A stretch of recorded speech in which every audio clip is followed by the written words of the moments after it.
നമസ്കാരം പ്രശാന്ത് സർ. ഈ കഴിഞ്ഞ ദിവസം നമസ്കാരം. അമേരിക്കയിൽ നിന്ന് ഹമാസ് അനുകൂല പ്രകടനങ്ങളൊക്കെ നടത്തിയതിനെ പുറത്താക്കിയവരുടെ കൂട്ടത്തിൽ ഒരു മലയാളി വിദ്യാർത്ഥിനിയുണ്ട്, രഞ്ജിനി ശ്രീനിവാസൻ. ഇനിയും ഇങ്ങനെ കൂടുതൽ പേരെ അവിടെ നിന്ന് പുറത്താക്കാനുള്ള സാധ്യതയുണ്ടല്ലോ. മലയാളികളുടെ എണ്ണം കൂടുമോ അപ്പോൾ? അതിനും സാധ്യത കൂടുതലാ. കാരണം നമുക്കാണല്ലോ ഇപ്പം ഇവിടെ ആനപ്പുറത്ത് ഹമാസും ഒക്കെ ഉള്ളത് വളരെ കൂടുതലായിട്ട്. ഇപ്പം ഇന്ത്യയിലുടനീളം പരിശോധിക്കുമ്പോൾ പാകിസ്ഥാൻ കഴിഞ്ഞാൽ ഏറ്റവും കൂടുതൽ ഹമാസിനെ ആനപ്പുറത്ത് കയറ്റുന്നത് ഇവിടെ കേരളത്തിലാണ് ഉള്ളത്. അപ്പം ഇത് എന്ന് പറഞ്ഞാൽ അമേരിക്ക ട്രംപ് അധികാരത്തിൽ വരുന്നതിന് മുമ്പ് തന്നെ പറഞ്ഞു ഇവിടുത്തെ യൂണിവേഴ്സിറ്റികൾ അന്ന് യുദ്ധം കൊടുമ്പിരി കൊണ്ട സമയത്ത് അറിയത്തില്ല, യൂറോപ്യൻ കൺട്രീസിലും അമേരിക്കയിൽ ഉൾപ്പെടെയുള്ള യൂണിവേഴ്സിറ്റികളിൽ പഠിച്ചുകൊണ്ടിരിക്കുന്ന വിദ്യാർത്ഥികൾ പാലസ്തീൻ അനുകൂല നിലപാടല്ല, ഹമാസ് അനുകൂല നിലപാട്, ഹമാസ് അനുകൂല നിലപാടെടുത്ത് അവിടെ സമരം ചെയ്യുന്നതിന് അവസാനം അവിടുത്തെ പോലീസ് ഇറങ്ങി അല്ലെങ്കിൽ മാറ്റുന്ന ഒരു അവസ്ഥയുണ്ട്. അന്നേ പറഞ്ഞു. അപ്പം അതിനകത്ത് ആ ഗവൺമെന്റിന്റെ ചെറുതായിട്ടുള്ള ബൈഡൻ ഗവൺമെന്റിന്റെ പലവട്ടം പരിശോധിക്കും, ബൈഡൻ ഗവൺമെന്റിന് ഇതിന്റെ ഭാഗമായിട്ട് അല്ലെങ്കിൽ സോഫ്റ്റ് ആയിട്ട് നിൽക്കുന്ന ഒരു അവസ്ഥയുണ്ട്. പാലസ്തീൻ അല്ലെങ്കിൽ ഹമാസും ഇസ്രായേലും തമ്മിലുള്ള യുദ്ധത്തിനകത്ത് പോലും പരിശോധിച്ചാൽ നമ്മൾക്കറിയാം ഈ പറയുന്നത് പോലെ പല ഘട്ടങ്ങളിലും സഹായിക്കുന്നു, നിവർത്തികേടെന്ന് എന്നുള്ളതേ ഉള്ളൂ. അവിടെ അടിക്കണ്ട, ഇവിടെ അടിക്കണ്ട, അവിടെ ബോംബിടണ്ട, ഇവിടെ ബോംബിടണ്ട,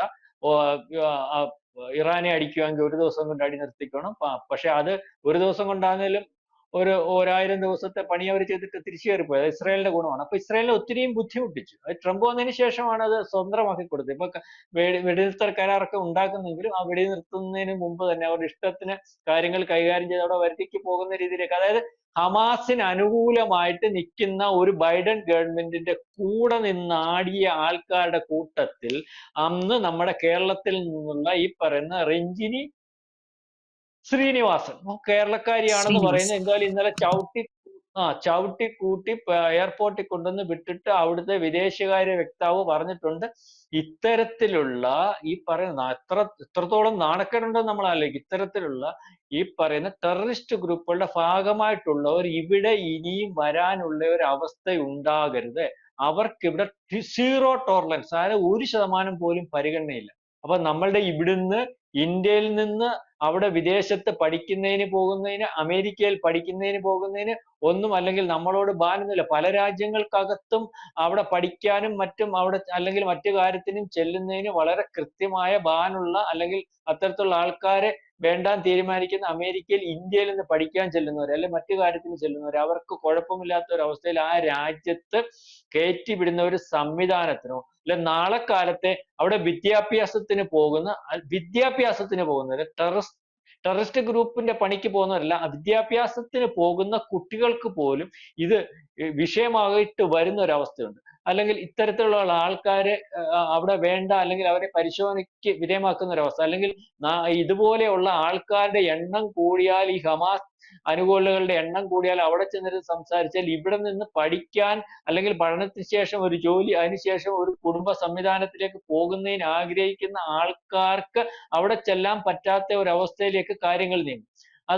അതാണ് ഇപ്പൊ സംഭവിച്ചുകൊണ്ടിരിക്കുന്നത്. അതായത് ഈ പറഞ്ഞതുപോലെ ഇവിടെ ഇതിനകത്തൊക്കെ വലിയ രീതിയിലുള്ള അച്ചാരം കിട്ടുന്ന രീതിയുണ്ട്. കാരണം ഇതിനു വേണ്ടി പറയുന്നവർക്ക്, ഇന്ത്യ വിരുദ്ധത പറയുന്നവർക്ക്, അല്ലെ ഇവിടെ നിന്ന് പറയുന്നവർക്കും വെളിയിൽ പോയി പറയുന്നവർക്കും അതിനെ സഹായിക്കാൻ നിൽക്കുന്ന വലിയ ഒരു രീതിയിലുള്ള സാമ്പത്തികമായിട്ടുള്ള ഗുണവും അല്ലെങ്കിൽ അത്തരത്തിലുള്ള കാര്യങ്ങളും ഒക്കെ വലിയ വലിപ്പത്തിൽ കിട്ടുന്ന ഒരവസ്ഥയുണ്ട്. അപ്പം നമ്മളീ പറഞ്ഞത് ഇന്നലെ മീഡിയ വൺ ചാനലിനകത്ത് ചർച്ചയായിട്ട് കണ്ടായിരുന്നു. നമ്മുടെ ദാവൂദിന്റെയും അല്ലെങ്കിൽ ബാക്കി 2-3 പേരുടെയും കരച്ചിലുണ്ടല്ലോ, ആ കരച്ചിലിനകത്ത് പറയുന്നത് കൃത്യമായിട്ട് നമ്മൾ ശ്രദ്ധിക്കേണ്ടത്, പാലസ്തീൻ അനുകൂല നിലപാടെടുത്ത ഈ രഞ്ജിനി ശ്രീനിവാസൻ എന്ന് പറയുന്ന ആളെ അമേരിക്ക പുറത്താക്കി. എന്നാ പിന്നെ ട്രംപ് നമ്മുടെ മോദിയെ പുറത്താക്കുമല്ലോ. കാരണം പാലസ്തീൻ അനുകൂല നിലപാടാണ് നമ്മൾ ഈ മോദി ഉൾപ്പെടെ ഇന്ത്യ ഗവൺമെന്റ് ഉൾപ്പെടെ എന്നും എടുക്കുന്നത്, അല്ലാതെ ഹമാസ് അനുകൂല നിലപാടല്ല. അപ്പം അതിനകത്ത് ആ വേർഡുകൾ തമ്മിലുള്ള വ്യത്യാസം എത്രത്തോളം ആൾക്കാർ വളരെ പെട്ടെന്ന് ശ്രദ്ധിക്കത്തില്ല.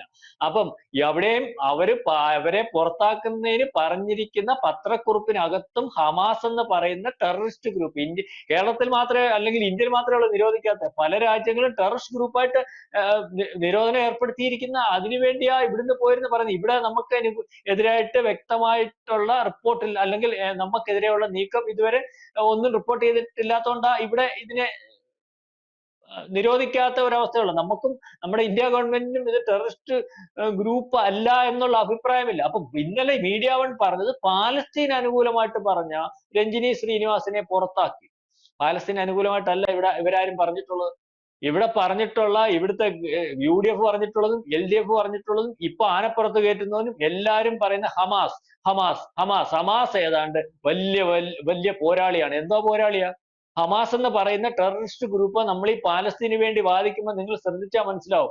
ഈ പാവത്തുങ്ങളെ മനുഷ്യ കവചമാക്കി അവിടെ യുദ്ധം ചെയ്യുന്നതിനും യുദ്ധത്തിൽ കൂടി കാശ്, അവരുടെ ബിസിനസ് യുദ്ധത്തിൽ കൂടി കാശുണ്ടാക്കുന്നത്. അതായത് ഇവരുടെ ആയുധങ്ങൾ ശേഖരിക്കുന്നത് അല്ലെങ്കിൽ ഈ പറഞ്ഞ റോക്കറ്റുകൾ ലോഞ്ച് അല്ലെങ്കിൽ ഘടിപ്പിക്കുന്നത് എല്ലാം ജനവാസ മേഖലയിലാണ്.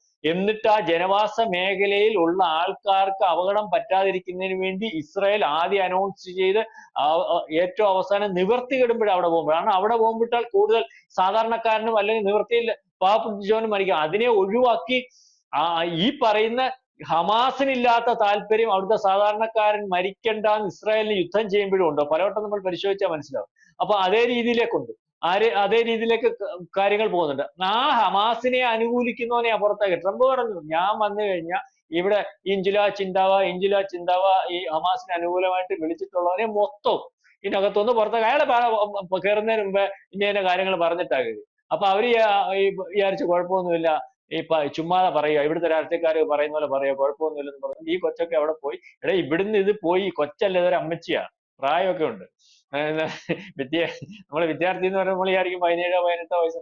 അല്ല, ഇവിടുന്ന് പോയിട്ട് കൃത്യമായിട്ട് കൊളംബിയ യൂണിവേഴ്സിറ്റിയിൽ നിന്ന് അവിടെ പോയി എനിക്കൊന്ന് റിസർച്ച് ചെയ്തോണ്ടിരിക്കുക. റിസർച്ചിന്റെ കൂട്ടത്തിൽ ഹമാസിന് അനുകൂലമായിട്ട് പറഞ്ഞ് അവിടെ നീ ജോർജ് സോറസ് വല്ലതും കൊടുക്കുമെങ്കിൽ അത് മേടിച്ച് കാര്യങ്ങളൊക്കെ നടത്തി. വേറെ ചില ബിംബങ്ങളൊക്കെ ഉണ്ടല്ലോ നമ്മുടെ ഇവിടെ, ഈ പറയുന്ന സുനിതാ ദേവദാസ്, അറിയത്തില്ല? സുനിതാ ദേവദാസ് ഇവിടെ വല്ലപ്പോഴും വന്നിട്ട് RSSനെ കൈകാര്യം ചെയ്യുന്നത്. അപ്പൊ നമ്മുടെ ഇപ്പം ഈ പറയുന്ന ഒരു പേട്ടുകാന്തി വന്നിട്ടുണ്ടല്ലോ, അയാളുടെ കൂട്ട് ഇങ്ങനെ വന്ന് RSSനെ ചീത്ത പറയുക. അതുപോലെ ഹാപ്പിനെസ് ഇൻഡെക്സ് ബംഗ്ലാദേശിന്റെയും പാകിസ്ഥാന്റെയും ബാക്കി വേറെ ചില രാജ്യങ്ങളുടെയൊക്കെ കൂടുതലാണ്, ഇവിടെ വലിയ പ്രശ്നമാണെന്നൊക്കെ പറഞ്ഞിട്ട് പോകും. അന്നേരം എന്നിട്ട് NGOs ഉണ്ട് ഈ ജോർജ് സോറസിന്റെ ഭാഗമായിട്ടുണ്ട്. അതായത് ഈ നാണം കെട്ട, എന്നാ പിന്നെ വേറെ വല്ലതും പണി ചെയ്ത് ജീവിച്ചിവിടെ. ഇന്ത്യക്കകത്ത് ഇന്ത്യയുടെ ഭാഗമാണെന്ന് പറഞ്ഞിട്ട് ഇവിടെ വന്നിരുന്നു വല്ലവനും വേണ്ടി സംസാരിച്ച് അവനവന്റെ ഈ പറയുന്ന ദേശീയതയും വിട്ടുപറഞ്ഞ് ഇന്ത്യയും വിട്ടുപറഞ്ഞ് അതിന്റെ കാശും മേടിച്ച് ലണ്ടനിൽ ഇരുന്ന് കാര്യം പറഞ്ഞ് ഇതിനെയും പൊക്കും. ഈ പറയുന്ന സൂസാസിനെയൊക്കെ പൊക്കും. കാരണം ഇപ്പൊ ലണ്ടനിലും കാനഡയിലും ഒക്കെ മാറി.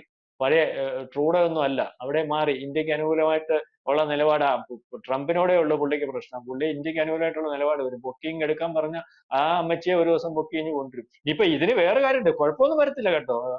ഇവിടെ വന്നു കഴിഞ്ഞാൽ, ഇവിടെ ഇപ്പൊ കേരളത്തിലാവുമ്പോൾ ഹമാസിന് അനുകൂലമായിട്ട് വരുമ്പോൾ അവിടുന്ന് കേരളത്തിൽ വന്ന ഇവർ ഇറങ്ങിയെന്നുണ്ടെങ്കിൽ അവിടുന്ന് ഇവരെ ആനപ്പുറത്താണ് കൊണ്ടുപോകുന്നത്. ആനപ്പുറത്ത് കയറ്റി ഈ പറയുന്ന മറ്റേ ലവമാരുടെ പടത്തിന് പകരം ഈ പെണ്ണുമ്പിള്ളെ ആനപ്പുറത്ത് കയറ്റി ഇവിടെ കൊണ്ടുവന്ന് അടുത്ത ഈ നിയമസഭാ സീറ്റില്, ഇപ്പൊ ഏറ്റവും അടുത്ത് വരുന്ന ഇലക്ഷൻ നിയമസഭാ സീറ്റിലാണ്. അപ്പൊ അതിനകത്തൊരു മത്സരം വരും. ഈ CPM പറയും ഞങ്ങളുടെ സ്ഥാനാർത്ഥിയാക്കാം, ഇപ്പൊ കോൺഗ്രസ് പറയും നമ്മുടെ സ്ഥാനാർത്ഥിയാക്കാം. ഇത് കണ്ടുകൊണ്ട് വേണേ BJP-കാരൻ പറയും ഞങ്ങളുടെ സ്ഥാനാർത്ഥിയാക്കാമെന്ന്. കാരണം അവർക്ക് തർക്കം എന്തോ ചെയ്യേണ്ടതെന്ന് അറിയാം. അങ്ങനെ ഇവർക്ക് ഇവിടെ ഒരു വലിയ ഭാവിയുണ്ട്. ഇവിടെ വലിയൊരു ഭാവിയും വലിയ സ്വീകരണവും വലിയ സംവിധാനവും ഒക്കെ കിട്ടും. കാരണം ഇവിടെ ഇതുവരെ നിരോധിച്ചിട്ടില്ല. ഇസ്രായേൽ നിർബന്ധം പിടിക്കുന്നുണ്ട് നിരോധിക്കണം. അടുത്ത ദിവസങ്ങളിൽ നിരോധിക്കുന്നതിനും ചില നിയമങ്ങളും മാനദണ്ഡങ്ങളും ഒക്കെ ഉണ്ട്, താമസിക്കുന്നുണ്ട്. അല്ല ഹമാസിനോടുള്ള സ്നേഹം കൊണ്ടല്ല, മീഡിയ വണ്ണിനോടുള്ള സ്നേഹം കൊണ്ടല്ല. അപ്പൊ ആ രീതിയിലേക്ക് കാര്യങ്ങൾ പോകും. ഏതായാലും ആ ചേച്ചിക്ക് ഇനി അമേരിക്കയെ പഠിക്കണ്ട, ആ ചേച്ചിക്ക് അമേരിക്കയിൽ താമസിക്കണ്ട, ആ ചേച്ചി കേരളത്തിൽ വരും. ചേച്ചി പേടിക്കണ്ട. കേരളത്തിൽ ഇപ്പോഴത്തെ അവസ്ഥയിലും ഇപ്പോഴത്തെ ഭരണാധികാരികളുടെ ഒക്കെ ഒരു സംവിധാനം അനുസരിച്ച് ഹമാസിന് ഇവിടെ നല്ല മാർക്കറ്റാ. ചേച്ചി ഒന്നും പഠിച്ചില്ലേലും ഇവിടെ വന്നു നിന്നാൽ എയറോഡ്രോമിൽ നിന്ന് തന്നെ ആനപ്പുറത്ത് കയറ്റും. അതിനുശേഷം മിക്കവാറും നിയമസഭാ സീറ്റ് ഏതെങ്കിലും ഒരു മത്സരിച്ച് നിങ്ങൾക്ക് തരാൻ സാധ്യതയുണ്ട്. ഒരുപക്ഷെ ഈ പറയുന്ന അവിടെ എങ്ങാനും നിന്ന ഇവര് നിന്ന് കഴിഞ്ഞാൽ എതിർ സ്ഥാനാർത്ഥി പോലും കാണത്തില്ല. കാരണം ബാക്കിയുള്ള പാർട്ടിയെ സ്ഥാനാർത്ഥിയെ പിൻവലിക്കും. കാരണം ഹമാസിന്റെ ഭാഗമായിട്ട് നിൽക്കുന്ന ആളായതുകൊണ്ട് സ്ഥാനാർത്ഥി നിർത്തിയാൽ ബാക്കിയുള്ള നിയോജക മണ്ഡലത്തിൽ വോട്ട് കിട്ടുമോ എന്നുള്ളൊരു ഇത് വെച്ചിട്ട്. ഏതായാലും മീഡിയ വണ്ണിന്റെ കരച്ചിലിന് യാതൊരു പ്രയോജനമില്ല. ട്രംപ് അമേരിക്ക ഭരിക്കുന്നത്. അവിടെ ചെന്ന് ഹമാസിന് അനുകൂലമായിട്ട് പറയണോ, ആർക്ക് അനുകൂലമായിട്ട് പറയണോ, ആ രാജ്യത്തിന്റെ നിയമം എന്തുവാന്നൊക്കെ അവർ തീരുമാനിക്കും. അവിടെ ക്രിമിനൽസിനെ അവർ കൈയും കാലും ഒക്കെ കെട്ടിയായിരിക്കും കൊണ്ടുവരുന്നത്. നമുക്കൊന്നും പറയാനൊക്കത്തില്ല. അവിടെ കയറിപ്പോയിട്ട് പിന്നെ നമുക്ക് ഇവനെയൊക്കെ സ്വീകരിക്കാം. ഇവിടെ വരുമ്പോ നമുക്ക് സ്വീകരിച്ചിട്ട് കുഴപ്പക്കാരനാണോ ഇല്ലെന്ന് പരിശോധിച്ച് കുഴപ്പമുള്ളവനാണെങ്കിൽ ഇവിടുത്തെ ജയിലിടാന്നുള്ളതല്ലാതെ നമുക്കിപ്പോ ഇവിടുന്ന് പോയി അമേരിക്കയെ പോയി കുറ്റകൃത്യം ചെയ്യുന്നതിനെ അമേരിക്കക്കാർ കൈവലങ്ങ് വെക്കുമ്പോൾ അത് മോശമാണെന്ന് പറയാനോ, അല്ലെങ്കിൽ അവിടെ പോയി ഹമാസിനെതിരെ ആ രാജ്യം നിരോധിച്ചിരിക്കുന്ന ഒരു വലിയ ഭീകര സംഘടനയ്ക്ക് അനുകൂലമായിട്ട് പറഞ്ഞ് അവിടുന്ന് ചെവിയെ പിടിച്ച് വെക്കുമ്പോൾ അത് തെറ്റാന്ന് പറയാനൊന്നും പറ്റത്തില്ല. അത് മാന്യതയുടെ ഒരു ഭാഗമാണ്. പിന്നെ ഈ മീഡിയ ഫണ്ട് കാരണം കേരളത്തിലെ ഹമാസ് തൊഴിലാളികൾക്കും ഒക്കെ അത് പറയാം. കാരണം നിങ്ങൾക്ക് ഫണ്ട് തരുന്നത് അവരാണ്. അല്ലെങ്കിൽ ഈ പറയുന്ന ആനപ്പുറത്ത് കയറ്റുന്നതിന് വേറെ വല്ല പ്രയോജനങ്ങളും കാണും. ഇന്ത്യ പോലൊരു മഹാരാജ്യത്ത് അതിന്റെ നിയമം നമ്മുടെ നിയമം നമ്മൾ പാലിക്കുന്നു. വേറൊരു രാജ്യത്തിന്റെ നിയമം അനുസരിച്ച് നമ്മുടെ ആൾക്കാർ അവിടെ പോകാവൂ. അതാണ് അതിന്റെ മാന്യത. അതിനെതിരെ നിൽക്കുന്നതിനെ പിടിച്ച് പുറത്താക്കുമ്പോൾ അഭിപ്രായം പറയാൻ പറ്റത്തില്ല. അതും അങ്ങനെ അഭിപ്രായം പറയുന്നത് മാന്യതകരാണ്. ഏതായാലും ഈ പറയുന്ന ഈ ഒരു ചേച്ചി വന്നിട്ടുണ്ട്. ഇനി എത്ര ചേച്ചിമാർ അവിടെ ഉണ്ട് വരും എന്നുള്ളതൊക്കെ അടുത്ത ദിവസങ്ങളിൽ അറിയാം. ഏതായാലും ഈ കേരളക്കാരൻ ആണോ അല്ലയോ എന്നൊന്നും നോക്കണ്ട. ഈ ചേച്ചി കേരളക്കാരിയാണെന്നാ ഇപ്പൊ അറിയാൻ സാധിക്കുന്നത്. കാനഡയിൽ നിന്നാ കയറിപ്പോയെന്ന് പറഞ്ഞു. കാനഡയിൽ ചെന്നാലും അവിടെ ചെന്ന് താമസിക്കാന്ന് വെച്ചാലും നടക്കത്തില്ല. അപ്പൊ സുനിത ചേച്ചിയായിട്ട് വിളിച്ച് സംസാരിച്ചാണ്, ഞാൻ വരുന്നുണ്ട്, സുനിത ചേച്ചിക്ക് പിന്തുണയാന്നൊക്കെ പറഞ്ഞു. പക്ഷെ അവിടെ നടക്കുമെന്ന് തോന്നില്ല. അവിടെ നിന്നും കയറ്റി വിടും. അവിടെ ഭരണം മാറിയിട്ടുണ്ട്. ഈ ചേച്ചിമാരെല്ലാം കേരളത്തിൽ നിന്നല്ല, ഇന്ത്യയിലെ ഹമാസിന് ഇന്ത്യക്കാരെ കയറ്റി വിടുമ്പോൾ വേറെ ഹമാസിന്റെ ആൾക്കാരുണ്ടെങ്കിൽ കേരളത്തിൽ വന്നാൽ ഇവർക്ക് മാർക്കറ്റ് ഉണ്ട്, ഇവിടെ ഇന്ന് സംവിധാനമുണ്ട്, ഇവിടെ അതിനുള്ള എല്ലാ രീതിയിലുള്ള കാര്യങ്ങൾ ഒരുക്കിയിരിക്കും. അതുകൊണ്ട് അവിടുന്ന് കയറ്റി വിട്ടാലും കേരളത്തിലോട്ട് പോകുന്നുള്ളൂ. മീഡിയ വിഷനും പിന്നെ ഇവിടുത്തെ രാഷ്ട്രീയ പാർട്ടികളും ഒക്കെ ഉണ്ട് എന്നാണ് അതിനകത്ത് പറയാനുള്ളത്.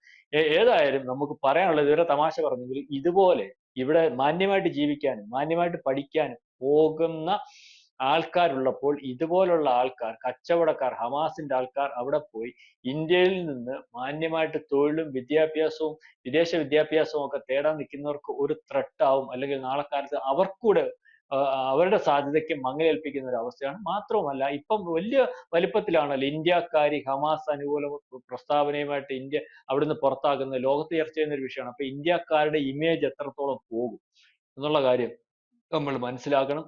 അപ്പം അതേ രീതിയിലേക്കാണ് കാര്യങ്ങൾ. ഏതായാലും മീഡിയ വണ്ണിന്റെ കരച്ചിലിനകത്ത് കരഞ്ഞുകൊണ്ടേയിരിക്കും. കൂടുതൽ വാർത്തകളും വിശേഷങ്ങളും നിങ്ങളിലേക്ക് എത്താൻ ABC മലയാളം സബ്സ്ക്രൈബ് ചെയ്യുക, ബെൽ ബട്ടണും അമർത്തുക.